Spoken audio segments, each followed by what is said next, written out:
성도들 안녕하십니까? 예, 감사합니다. 오늘은 제가 몇 가지 좀 안내를 좀 먼저 드리고 오늘 말씀을 시작하겠습니다.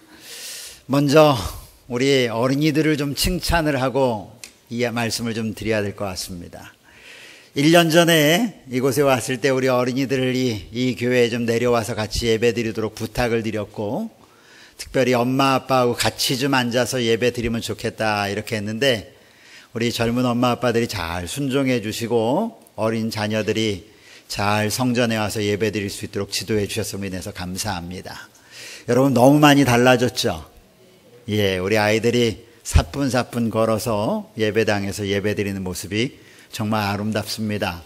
앞으로 더 나은 우리 자녀들로 자랄 수 있도록 우리 성도들 많이 기도해 주시고 또 지도해 주시기 바랍니다. 최근에 한국 교회에서 가장 성장하고 있는 한 교회가 있습니다. 그 교회는 시골에 있는 작은 교회입니다. 그런데 그 작은 교회를 나아가기 위해서 그 시골길이 약 2km 정도의 소길을 지나야만, 벌판을 지나야만 교회에 참여할 수 있습니다. 교회는 도시에 있는 교회가 아니고 시골 산속에 있는 교회입니다. 그런데 그 교회는 주일 일요일이 되면 교회를 향해 가는 차 행렬이 약 2km 정도의 줄을 서서 그곳을 향해 들어간다고 합니다. 부러우시죠? 왜냐하면 길이 하나밖에 없기 때문에 그렇습니다. 들어갈 때와 나올 때는 차량이 2km 정도의 줄을 서가지고 다 차들이 나오는데, 교회를 들어가면 깜짝 놀라는 일이 하나 있는데, 그것은 어린아이들과 청소년으로 교회가 가득 차 있다는 것입니다. 그런데 이유가 무엇인가 봤더니 매 의자마다 엄마, 아버지와 자녀들이 함께 예배드리는 모습이 그 교회의 특징입니다. 어느 순간 한국 교회는 어린이를 위한 어린이 예배가 따로, 청소년을 위한 청소년 예배가 따로, 청년들을 위한 예배가 따로, 어른들을 위한 예배가 따로 진행되면서 굉장히 부흥하는 것 같지만 세대의 단절이 일어나는 현상을 보이고 있습니다. 그래서 우리 교회도 사실은 이 어린아이들이 이곳에 와 있지 않다면 다 어른만을 위한 예배가 됐고, 이 어른 예배에 어린이들이 오면 뭔가 불편한 모습을 자주 목격하곤 합니다. 저도 그 모습을 기사를 읽으면서 기도하기를, 하나님 우리 교회도 그런 교회가 되고 싶습니다. 이곳만 부모와 자녀들이 앉아있는 곳이 아니라 이 모든 자녀들이, 이 모든 자리가 우리 여러 어른들과 자녀들, 손주들이 함께 앉아서 하나님께 예배 드리는 교회를 그려보고 소망해 봅니다. 여러분 모두가 다 그렇게 할 수 없지만 앞으로 특별히 우리 중고등학교 학생이 되면 부모의 곁을 자꾸 떠나려고 합니다.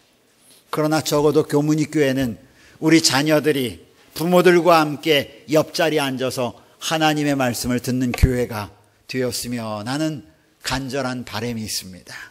우리 그런 교회를 만들기 위해서 함께 노력해 주시기를 간절히 바랍니다. 우리 차 목사님께서는 지금 신태인 교회에서 일주일 동안 사경회를 운영하고 계십니다. 오늘 마지막 안식일이고 오늘 지금 아마 저와 동일하게 설교를 하고 있을 것입니다. 잘 건강하게 지내고 계시고 교인들에게 큰 사랑을 받고 있다고 그렇게 저에게 알려왔습니다. 오늘 교회가 조금 허전한데 청년들이 대거 빠졌습니다. 청년들이 강원도 양양에 있는 양양제일교회에서 청소년들을 대상으로 한 봉사대를 운영하고 있습니다. 18명의 청년들이 함께 참여를 해서 제가 지난 목요일에 우리 청년들을 격려하기 위해서 다녀왔습니다.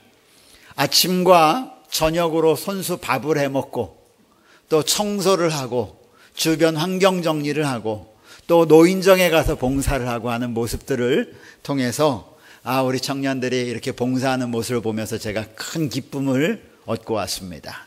아마 오늘 예배가 마친 후에 점심 식사를 하고 그들은 이제 이쪽 우리 구리를 향해서 오게 될 것입니다. 그런데 여러분 잘 아시는 것처럼 영동 지역이 엄청난 대설이 왔죠. 그래가지고 어제 사진을 찍어 올렸는데 보니까 무릎까지 빠질 만큼 눈이 많이 왔습니다. 또 저희 어제 안식일 준비하겠다고 청년들이 목욕을 다 같이 버스를 타고 갔는데 저희 교회차가 거기 가 있습니다 지금. 그런데 그게 눈에 빠져가지고 뒤에서 밀고 당기고 별 노력을 다하다 결국 못해서 트랙터가 와가지고 빼줬다고 합니다. 그런데 이제 그 눈길을 헤치고 우리 자녀들이 올라오게 될 것입니다. 여러분 안전하게 올 수 있도록 기도해 주시기 바랍니다. 특별히 우리 안복홍 집사님께서 두 자녀가 거기다가 있습니다. 그런데 또 특별히 집사님이 그곳에 있는 자녀들을 격려하기 위해서 맛있는 걸 사가지고 가서 전달해 줬다고 하는 이야기를 들었습니다. 대단히 감사합니다. 조금 가슴 아픈 소식을 하나 전하겠습니다. 저희 교회에 열심히 참석하시던 우리 김은순 성도가 주 안에서 잠드셔서 저희가 장례를 치러야 할 것 같습니다.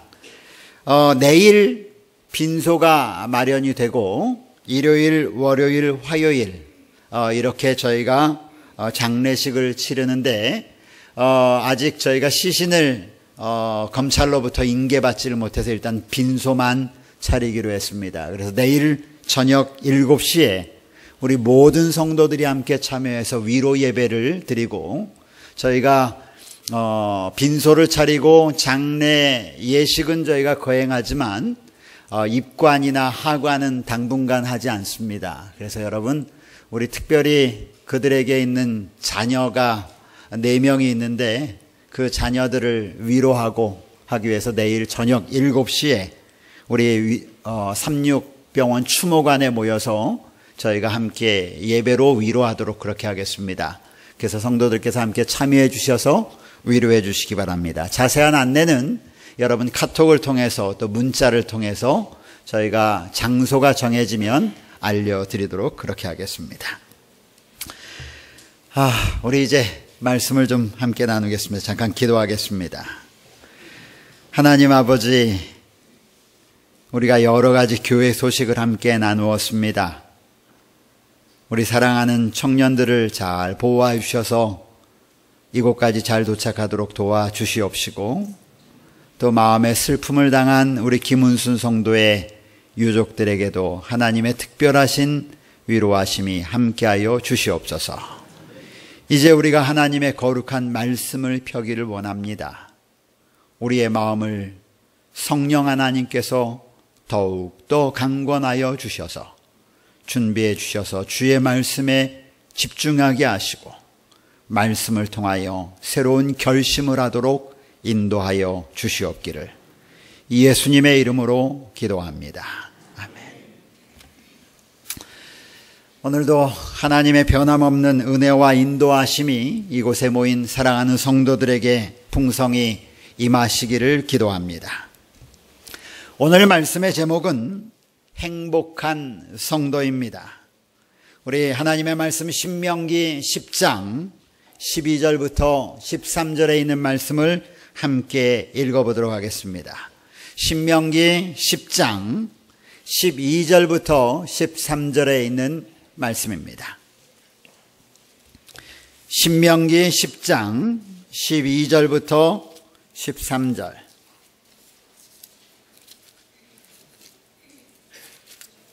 찾으셨습니까? 제가 읽어 올리겠습니다.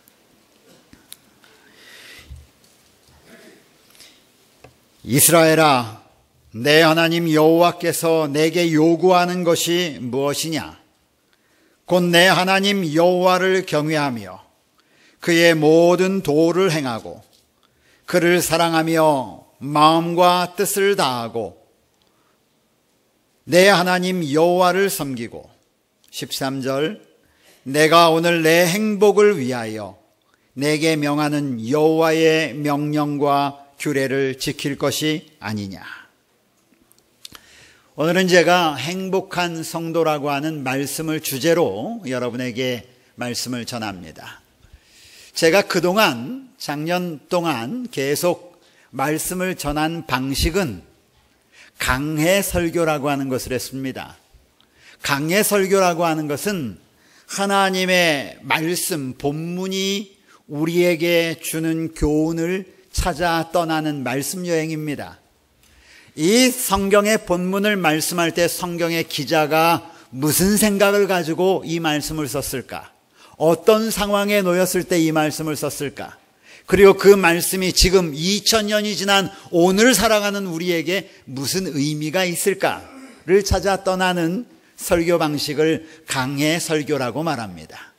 그래서 제가 지난 1년 동안 여러분과 매 안식일마다 전한 하나님의 말씀은 말씀을 강해해서 여러분에게 말씀을 드린 것입니다.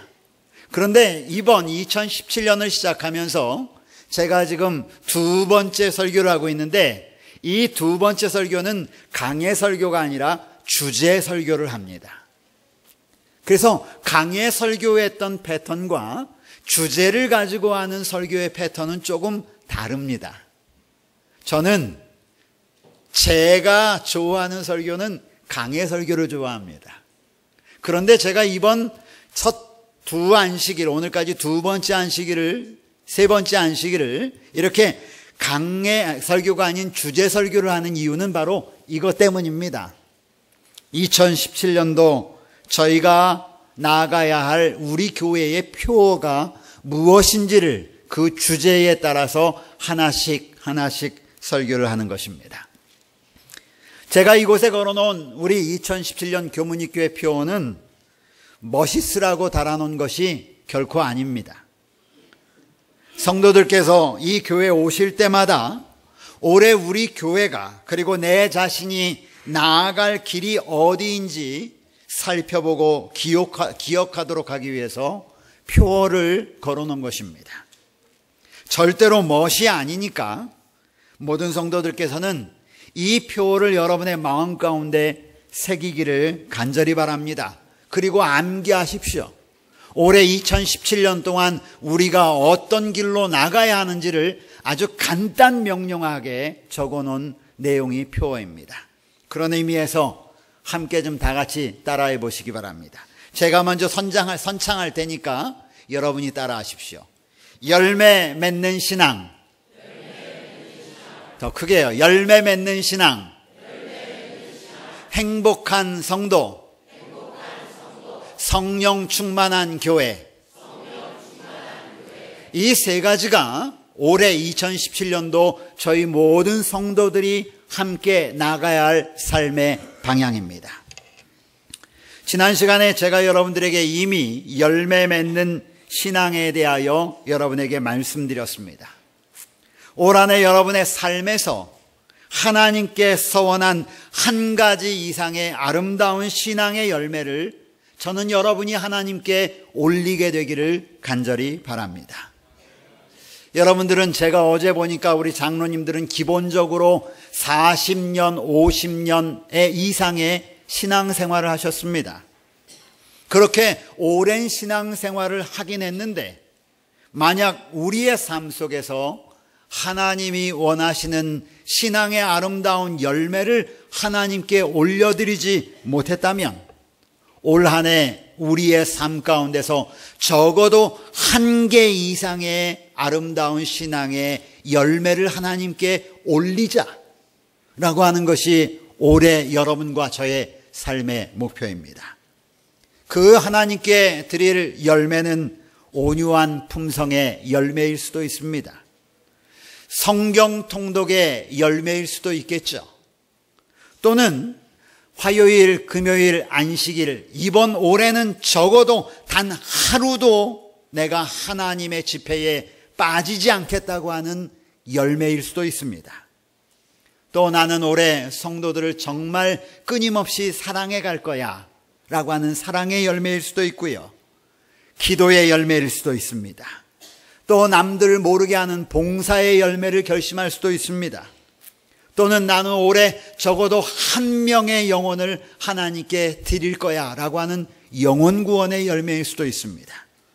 어떤 분은 아니야, 나는 새로운 영혼이 아닌 우리 교회에 열심히 다녔던 성도들 가운데 교회로부터 지금 멀리 떠나 있는 한 영혼을 나는 누군가를 기도하면서 그를 인도할 거야 하는 그런 이른 양의 회복을 위한 열매일 수도 있습니다.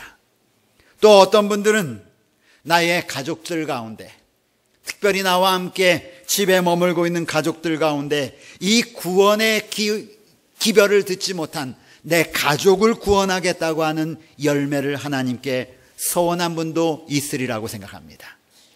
이 모든 것들이 우리가 하나님께 드려야 할 우리 신앙의 열매입니다. 여러분은 어떤 열매를 하나님께 드리기를 원하십니까? 2017년도 간절히 바라기는 여러분의 삶에서 적어도 한 개 이상의 신앙의 열매를 하나님께 올리는 귀한 결심들이 여러분에게 있게 되기를 간절히 바랍니다. 오늘은 두 번째 시간으로 행복한 성도입니다. 저는 우리 교문이교회 성도들이 하나님을 섬기며 살아가는 여러분의 삶이 정말 행복하기를 원합니다. 교회에 참석할 때의 여러분의 마음이 정말 행복한 마음으로 이 교회에 들어오셨으면 좋겠습니다. 또 성도들과 함께 나누는 대화들을 통해서 여러분의 마음이 기쁨과 행복이 넘쳐났으면 좋겠습니다. 하나님을 섬기고 교회에 오고 교회에 와서 헌금까지 드리는데 하나도 마음에 행복감이 없다면 여러분, 그것처럼 불행한 일이 어디 있겠습니까? 주의 전우를 향하여 나오는 여러분의 발걸음이 교회를 향하여 나아갈 때에 행복이 가득 넘치기 간절히 바랍니다. 또 주의 성전에 와서 성도들과 함께 앉아있는 이 자리가 여러분의 심령 가운데 정말 기쁨과 행복이 넘쳐나기를 간절히 소망합니다. 마음은 그런데 여러분은 어떠십니까? 여러분, 오늘 이 자리에 오신 여러분의 마음은 행복이 넘치십니까? 저는 올해 여러분의 영적인 그리고 여러분의 육적인 삶이 하나님 보시기에 행복하고 또 다른 사람들이 보기에도 행복한 삶이 되기를 위하여 기도합니다.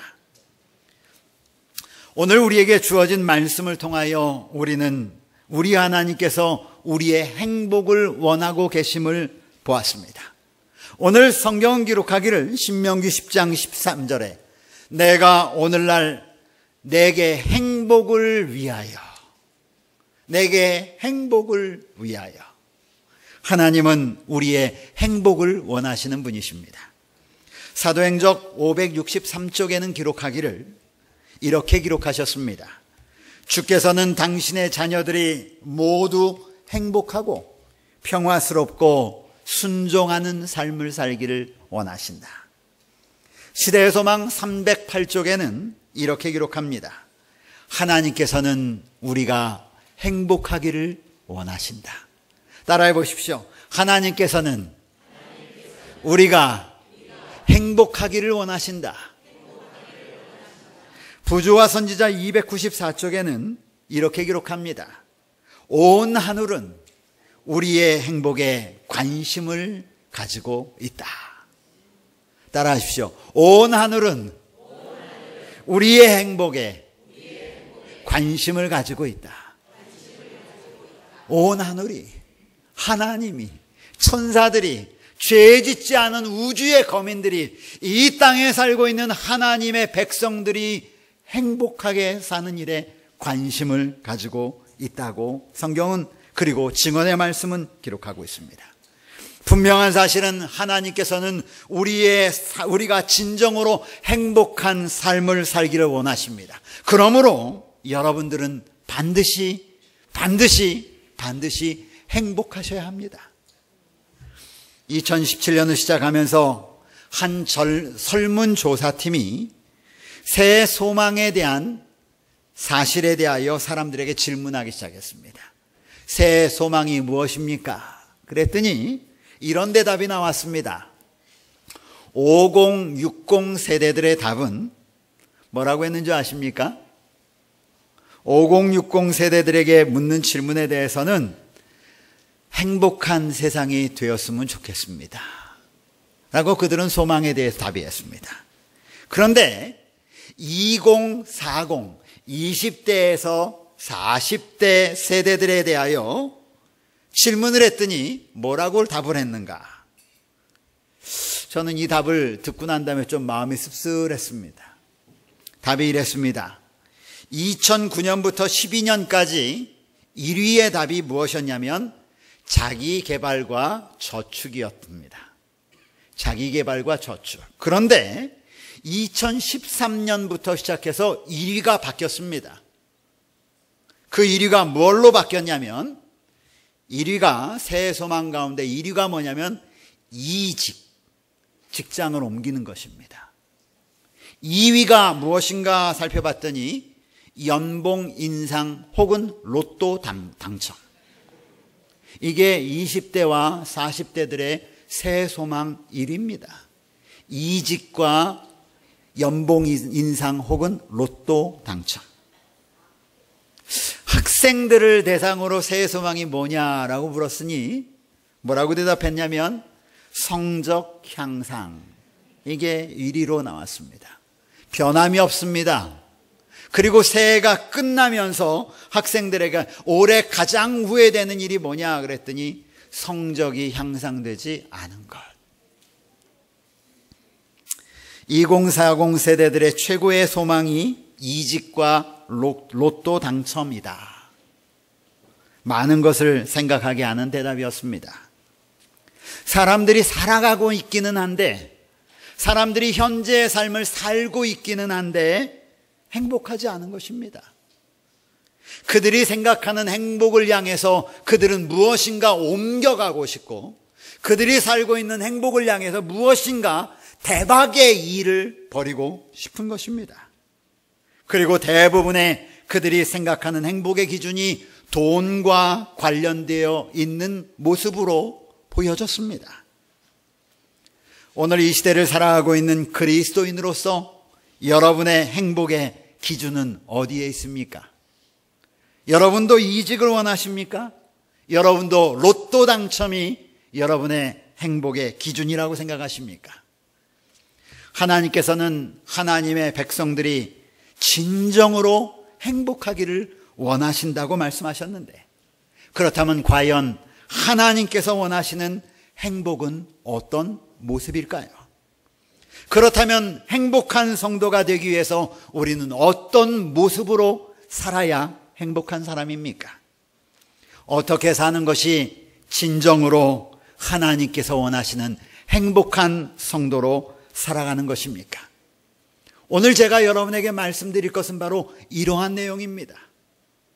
저는 여러분들이 1년 동안, 아니 앞으로 우리의 생명이 다하는 그날까지 저는 여러분이 정말로 영적으로 육적으로 행복하게 살아가기를 소망합니다. 그렇다면 그리스도인의 행복은 어떻게 얻어지는 것일까요? 행복한 삶은 하나님과 연결되어 있습니다. 행복한 삶은 하나님을 떠나서는 만들 수 없습니다. 그리스도인에게 있어서 가장 행복한 삶은 하나님과 연결되어 있다는 사실을 이해하고 하나님으로부터 행복이 온다는 사실을 인정하며 깨닫는 것으로부터 시작하는 것입니다. 모세는 그 사실을 너무너무 잘 알고 있었습니다. 그래서 그는 그의 죽음을 앞두고 이스라엘 백성들에게 하나님의 명령을 다시 한번 전달하면서 그가 마지막으로 한 고백은 이런 고백입니다. 신명기 33장 29절에 이스라엘이여 너는 행복자로다. 여호와의 구원을 너같이 얻은 백성이 이 세상에 누가 있느냐? 모세는 하나님의 선택을 받고 살아온 이스라엘 백성들이 누리는 삶을 뒤돌아보면서 그들의 삶이 얼마나 행복한 삶인지 그는 간증하고 있습니다. 이 땅에 하나님의 모양과 형상을 따라 지음받은 사람은 행복과 기쁨을 위하여 지음을 받았습니다. 결코 하나님이 이 땅에 사람을 창조하실 때 그들의 불행을 위하여 창조하지 않으셨다는 것입니다. 하나님은 우리의 행복을 위하여 사람을 지으시고 창조하셨습니다. 그러므로 사람이 창조함을 받을 당시에 최고의 행복을 누릴 수 있도록 창조함을 받은 것입니다. 아담과 하와는 하나님과 함께 있었으며 하나님과 교제 가운데 누리는 최고의 행복을 누리며 살았습니다. 부조와 선지자 50쪽에는 기록하기를 이렇게 기록하고 있습니다. 그 순결한 부부는 하나님의 인자한 아버지 같은 돌보심 아래 있는 자녀였을 뿐 아니라 전지하신 창조주에게서 교훈을 받는 학생이었다. 그들은 천사들의 방문을 받았으며 창조주와의 교통이 허락되었으며 그들 사이에 창조주와 인간 사이에 아무런 어두운 장벽이 없었다. 그들은 계속하여 새로운 행복의 샘들을 발견하고 하나님의 측량할 수 없고 끊임없는 사랑에 대한 더욱더 분명한 관념을 얻게 되었다. 지음받았을 때의 아담과 하와의 모습입니다. 여기에 대하여 기록하기를 그들은 계속하여 행복의 샘들을 발견했습니다. 이 샘을 경험하고 나면 너무너무 행복한데 돌아서고 나면 또 다른 행복의 샘이 열리고 또 다른 행복의 샘이 열리고 또 다른 행복의 샘이 열리는 것입니다. 그것이 아담과 하와의 삶이었습니다. 그러나 사람이 아담과 하와가 하나님의 곁에 머물기를 거절하는 죄를 저질렀습니다. 그래서 사람이 하나님의 영광으로부터 분리되었으며 그 결과로 사람이 얻은 것은 불행이라고 하는 것을 얻게 되었습니다. 부조와 선지자 61쪽에는 말하기를 겸비하게 그리고 말할 수 없는 슬픔으로 그들은 아름다운 집에 작별을 고하고 죄의 저주가 내린 땅에 살기 위하여 나아갔다. 여러분 얼마나 대조적입니까? 한쪽에는 수없이 많은 행복의 샘들이 있습니다. 한쪽에는 행복의 샘을 향하여 이것을 맛보고 저것을 맛보며 나아갑니다. 그런데 또 다른 반대쪽에는 땅에 저주가 내린 불행을 향하여 나아갈 수밖에 없는 인간의 모습을 성경은 그리고 증언의 말씀은 기록하고 있습니다. 성경은 이 사실에 대하여 기록하기를 로마서 3장 23절에 이렇게 기록하셨습니다. 모든 사람이 죄를 범하였음에 하나님의 영광에 이르지 못하였다. 결국 하나님의 영광에 이르지 못하는 결과를 그들이 맛보았습니다. 다른 말로 하면 하나님과 분리됨을 경험한 것입니다. 다른 말로 하면 영원한 행복의 근원이신 하나님으로부터 떨어져 나오는 결과를 맞게 된 것입니다. 아담이 에덴에서 나온 이후로 우리는 참다운 행복을 누릴 수 없는 존재가 되었음은 자명한 일입니다.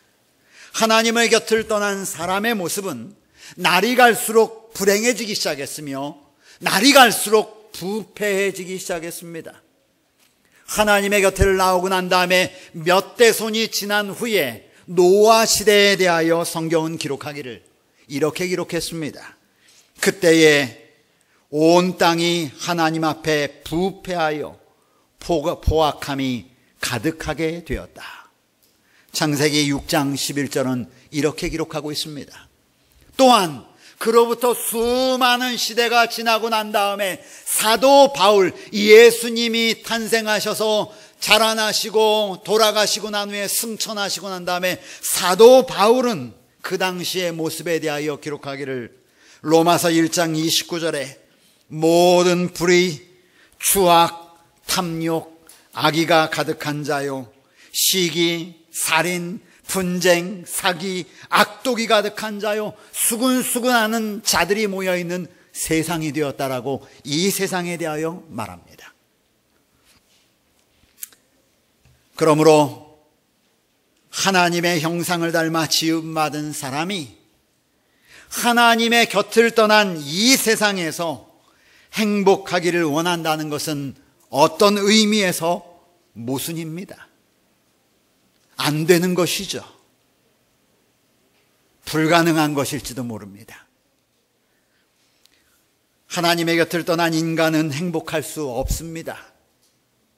그러므로 인생의 길에 대하여 성경 기록하기를 수고의 길이며 고난의 길이라고 말하고 있습니다. 그런데요, 이게 우리의 삶인데 왜 강승기 목사는 행복한 성도가 되기를 원한다고 말하고 있습니까? 그런데 성경은 그런 모습으로 끝나지 않음을 인해서 하나님께 감사하는 것입니다.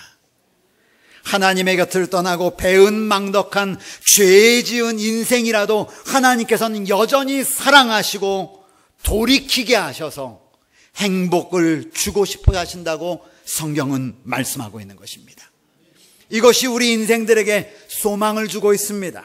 너희가 행복할 수 있다고 성경은 말하는 것입니다.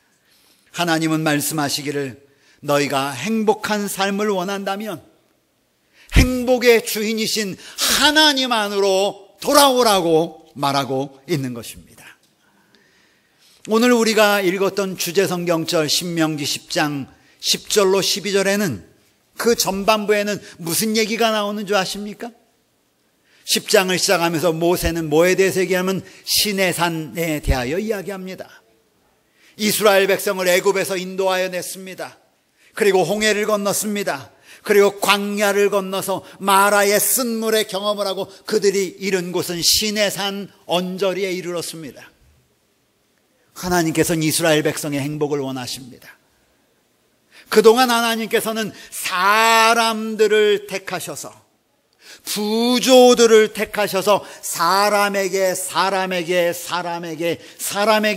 하나님의 말씀을 전달하도록 하셨습니다. 아담이 그의 아들 아벨에게 전달하고 아벨이 그의 자손에게 전달하고 그의 자손에게 전달하고 그의 자손에게 전달하고 그러나 시간이 거듭되면 거듭될수록 사람에게 전달하는 하나님의 말씀은 시간이 전달되면 전달될수록 점점 약화되고 결국 노아 홍수를 경험합니다. 하나님께서는 한 무리를 택하기를 원하셨습니다. 이제는 사람이 아니라 민족을 선택하는 것이죠. 그리고 그 민족을 통하여 하나님의 복음의 기별을 담기를 원하시는 것입니다. 아브라함을 부르시죠. 그리고 민족을 이어갑니다. 그리고 모세까지 온 것입니다. 지금 신명기 10장은 바로 모세의 이야기입니다. 하나님께서 이스라엘 백성 택하신 족속을 하나님의 백성으로 불러 모으시고 시내산에 불러 모으셔서 그들의 행복을 위하여 하나님이 과감한 한 일을 행하셨는데 그것이 율법을 주시는 일이었습니다. 율법을 주신 이유는 하나님을 위해서가 아니라 이스라엘 백성에게 율법을 주신 이유는 하나님의 택한 백성들이 진정으로 행복하기를 원하셔서 율법을 주시기 위하여 그곳에 머문 것입니다. 40일 동안 모세가 산에 올라가서 그가 받은 것은 하나님의 율법이었습니다. 그런데 이 땅에서는요, 하나님의 행복을 기다린 것이 아니라 그 땅에서는 인간이 생각한 방법대로 행복을 찾아 떠나는 순례길을 떠납니다. 그들은 금송아지를 만듭니다. 그리고 그곳에 엎드려 절합니다. 하나님은 하나님 안에 행복이 있다고 이야기하는데 사람은 자기들의 방법에 행복이 있다고 하고 금송아지를 섬기는 것입니다. 모세가 내려와서 그 금송아지를 향하여 하나님이 주신 돌비의 계명을 던져버리지 않습니까? 그리고 모세에게 말합니다. 내가 이 민족을 다 멸망시키리라. 모세가 하나님께 간구하죠. 하나님 아닙니다. 그리고 다시 돌비를 만들어서 다시 시내산으로 올라가지 않습니까? 그리고 시내산에서 하나님께서 그 돌비에 다시 이스라엘 백성들이 행복할 수 있는 것, 하늘의 하나님을, 여호와 하나님만을 망령되어 있지 말고 안식일을 기억하여 지키고 내 부모를 공경하고 살인하지 말고 간음하지 말고 도덕질하지 말고, 이 모든 것은 하나님을 위한 것이 아니라 사람이 어떻게 할 때 행복한 것을 아시는 하나님께서 주신 그의 행복의 지름길인 것입니다. 그 말을 다 설명하고 난 다음에 한 이야기가 모세의 이 이야기입니다. 오늘 성경절 이야기요. 이스라엘아, 내 하나님 여호와께서 내게 요구하는 것이 무엇이냐? 곧 내 하나님 여호와를 경외하여 그 모든 도를 행하고 그를 사랑하며 마음을 다하고 성품을 다하여 내 하나님 여호와를 섬겨라. 내가 오늘날 내 행복을 위하여 내게 명하는 여호와의 명령과 규례를 지킬 것이 아니냐? 무엇을 위하여요? 행복을 위하여. 사랑하는 성도들이시여, 행복한 성도가 되기를 원하신다면 우리 하나님과 연결되어 있어야 하며, 하나님과의 연결은 하나님의 주신 거룩한 율법의 의의 대원칙을 따라 살아야 한다는 사실을 꼭 기억하는 성도들 되시기를 간절히 바랍니다. 부조와 선지자 142쪽은 이렇게 말합니다. 하나님의 율법은 각자에게 할 바 의무를 부과하였고 누구든지 그곳에 순종함으로써만이 행복과 번영을 얻을 수 있다. 선지자왕 178쪽은 이렇게 말합니다. 태초에 하나님께서 행복과 영생을 얻는 수단으로서 인류에게 당신의 율법을 주셨다. 무엇을 위해서요? 행복을 위해서. 무엇을 위해서요? 우리의 번영과 행복을 위하여 하나님이 율법을 주셨다는 것입니다. 부조와 선지자 34쪽은 기록합니다. 사랑의 율법은 하나님의 정부의 기초이므로 모든 지성적 존재들의 행복은 그들이 이 의의 대원칙과 완전히 일치함에 달려있다. 사랑하는 성도들이시여, 우리가 진정으로 행복한 성도가 되기를 원하신다면 하나님의 거룩한 율법의 대원칙 가운데 살아가기로 결심하시기를 간절히 호소합니다. 하나님의 거룩한 율법의 대원칙은 한마디로 말하면 사랑입니다. 율법의 대원칙이 말하는 사랑은 이 세상이 말하는 행복의 원리와는 다릅니다. 이 세상의 행복은 자신을 향한 만족의 행복에 측정이 달려 있습니다. 자신만 잘 되면 되는 것입니다. 자신이 승리하면 되는 것입니다. 자신이 더 잘 되고 자신이 기쁘고 자신만 만족하면 이 세상은 그것을 행복이라고 말합니다. 그러나 하나님이 말하는 행복은 다릅니다.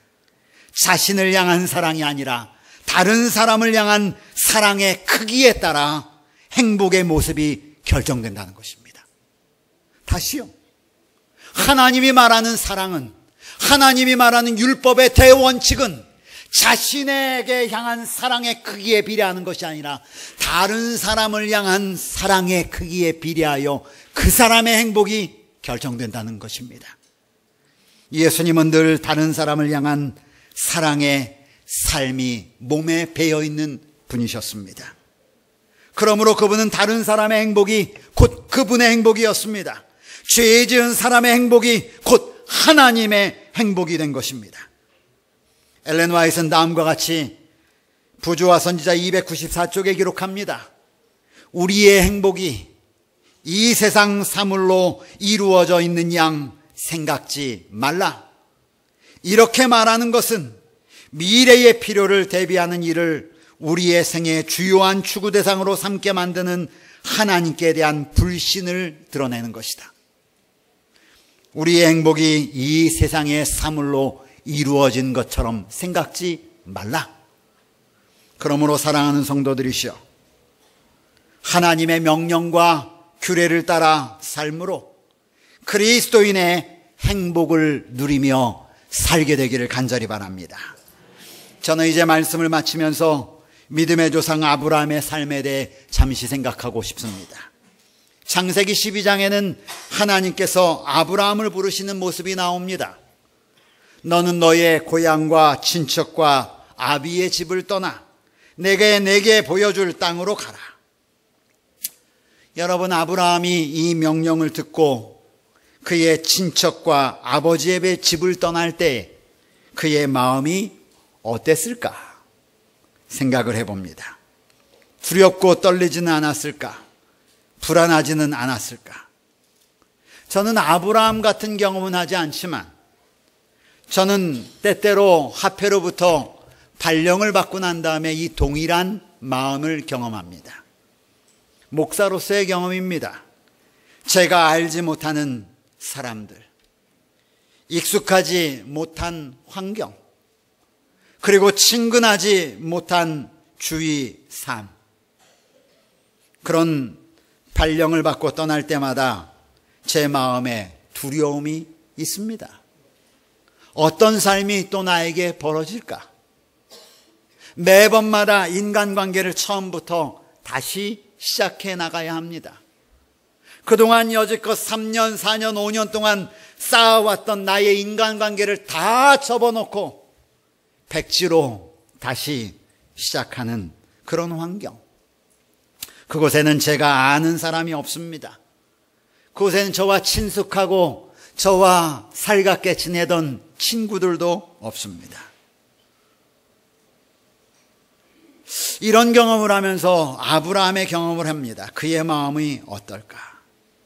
그런데요, 성경은 기록하기를 아브라함은 하나님의 인도를 따라갔으며 갈 바를 알지 못하고 나아갔다고 말씀하였습니다. 오늘 저희는 행복한 성도를 주제로 제가 말씀을 드렸습니다. 그런데 갈 바를 알지 못하고 나아간 아브라함은 과연 행복했을까?